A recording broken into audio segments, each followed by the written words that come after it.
What do I name my Substack? What if my profile @ name is taken by someone else? Any pitfalls to avoid? Lindsay asked this thoughtful question, and it sparked a fire of a response in me. Why? Because if I were to do it all over again, I would do it differently. When I started my Substack, I spent months trying to come up with the perfect publication name. It really mattered to me that it marked this new direction, chapter, and breadth of topic I wanted to write about. And that's okay. But in hindsight, all of that time I spent on the name could have been spent creating.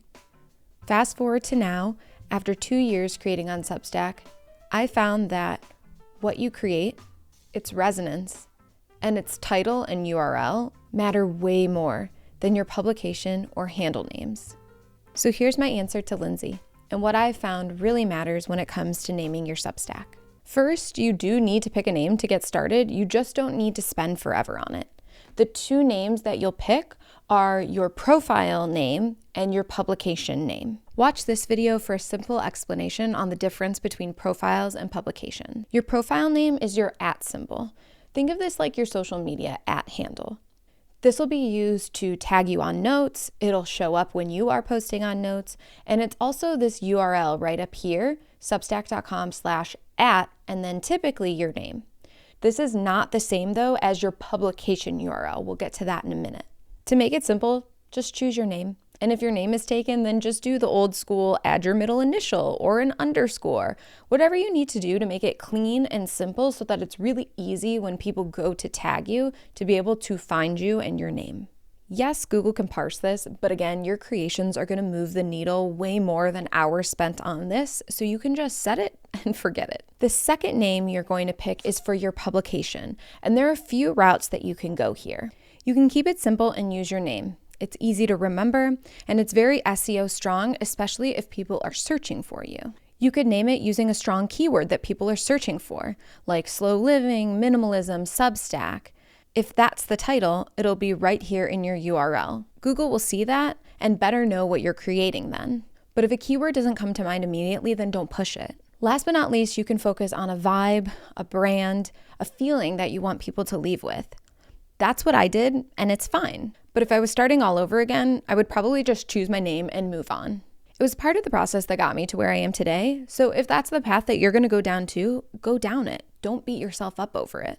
I'm lucky that the title of my publication gives me guidance when I'm creating, and is a concept that I come back to no matter the breadth of my conversation. It's the essence. So if there's a phrase like that that matters to you, then go for it, and then move on to creating.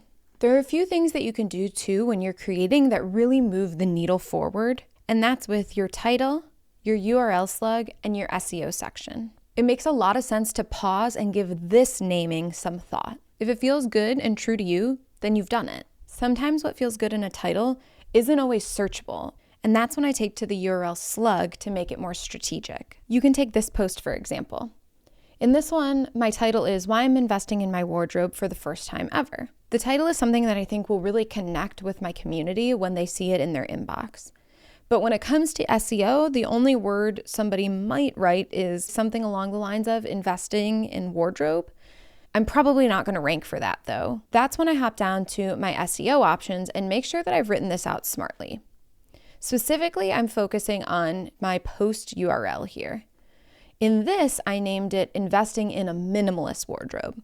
Now that might be something more specific that people are looking for, and there's a higher likelihood that I might actually show up for that, because there's probably less competition there in that conversation versus a broad investing in your wardrobe. Investing in a minimalist wardrobe, there are probably less pieces on that. Something that I could do more of that I haven't dove into as much here is this SEO description.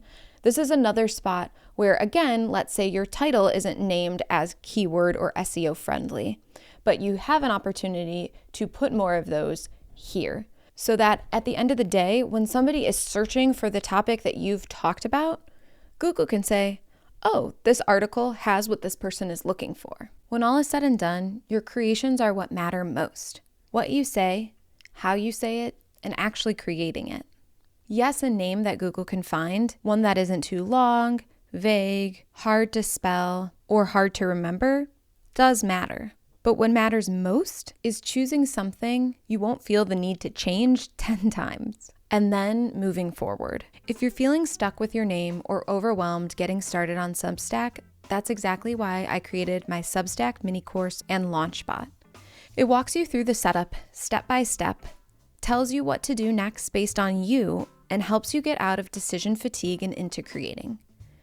Pair that with my full Substack starter kit, and you'll not only get started faster, you'll also understand how to grow and create in ways that actually feel good. If that resonates, click the link below to learn more. I'd love to share with you there.